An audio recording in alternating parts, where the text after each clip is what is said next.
Halo, sahabat semua. Selamat datang kembali di channel Hasbi Muhammad dengan konten Bocah Story.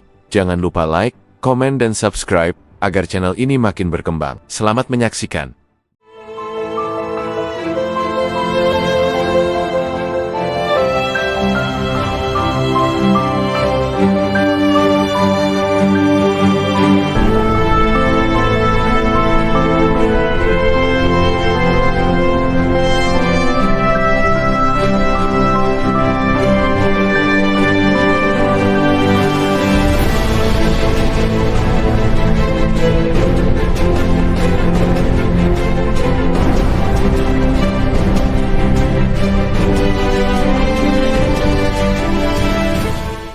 Bayangkan kamu hidup di sebuah negara besar, negeri yang kaya, penuh dengan istana megah, pesta bangsawan, dan seorang raja yang hidup dalam kemewahan luar biasa. Tapi di saat yang bersamaan, rakyatnya kelaparan, pajak mencekik leher, harga roti menjadi barang yang sangat mahal, dan suara rakyat sama sekali tidak pernah didengar. Inilah potret nyata Prancis pada akhir abad ke-18, dan dari ketimpangan inilah lahir salah satu peristiwa paling berdarah sekaligus paling berpengaruh dalam sejarah dunia. Revolusi Prancis tahun ke-1789.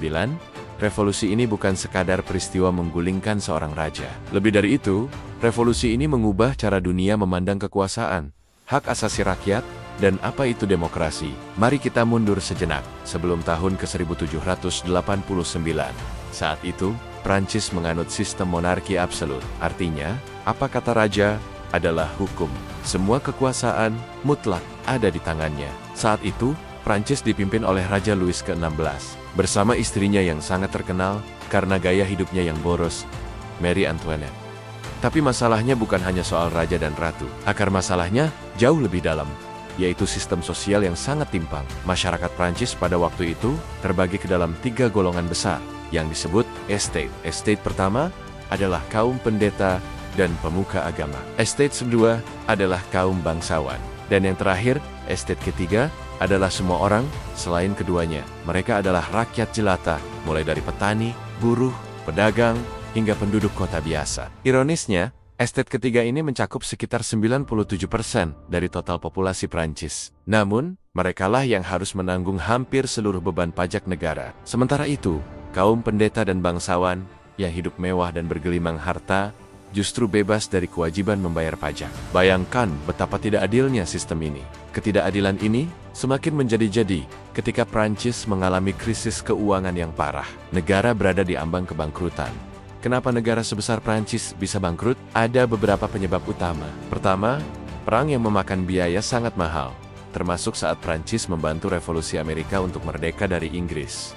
Kedua, gaya hidup istana yang luar biasa boros. Pesta-pesta mewah di Istana Versailles terus berjalan seolah tidak ada masalah. Dan yang ketiga, tentu saja, sistem pajak yang tidak adil tadi yang membuat kas negara kosong. Akibatnya, harga roti yang merupakan makanan pokok rakyat melonjak tajam. Banyak rakyat yang tidak mampu lagi membeli makanan. Kelaparan merajalela di mana-mana.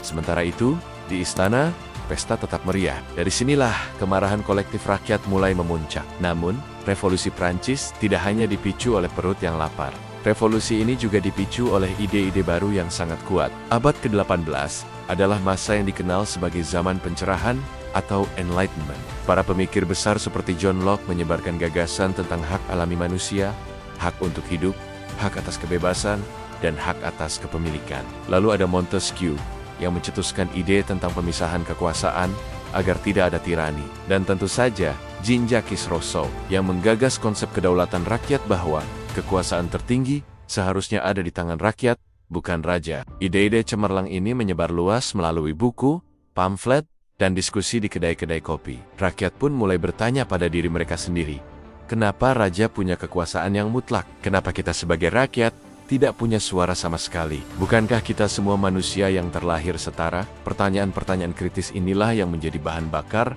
yang siap meledakkan revolusi. Puncaknya terjadi pada tahun ke-1789 karena krisis keuangan yang sudah tidak terkendali. Raja Louis ke-16 terpaksa memanggil kembali Estates General, sebuah sidang perwakilan dari 3 golongan. Ini adalah upaya terakhir raja untuk mencari solusi. Namun, masalah baru muncul dalam sistem pemungutan suara. Setiap estate hanya memiliki 1 suara. Artinya, estet pertama kaum pendeta dan estet kedua kaum bangsawan bisa dengan mudah bersatu, menghasilkan 2 suara untuk mengalahkan 1 suara dari estet 3 yang mewakili 97% rakyat. Tentu saja, rakyat menolak sistem yang sangat tidak adil ini. Mereka memutuskan untuk keluar dari sidang resmi dan membentuk majelis mereka sendiri yang disebut Majelis Nasional. Tidak lama kemudian, mereka berkumpul di sebuah lapangan tenis dan mengucapkan sumpah yang terkenal, Sumpah Lapangan Tenis. Mereka berjanji, kami tidak akan pernah bubar sebelum Prancis memiliki sebuah konstitusi yang adil.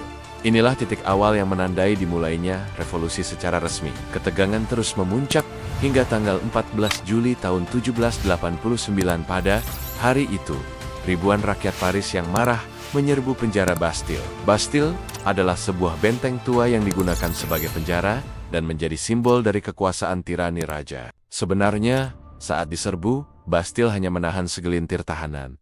Tapi makna simbolisnya jauh lebih besar. Penyerbuan ini menunjukkan bahwa rakyat tidak lagi takut. Mereka berani melawan simbol kekuasaan yang selama ini menindas mereka. Peristiwa inilah yang dianggap sebagai ledakan besar dari revolusi Prancis. Hingga hari ini, tanggal 14 Juli, diperingati sebagai Hari Nasional Prancis atau Bastille Day.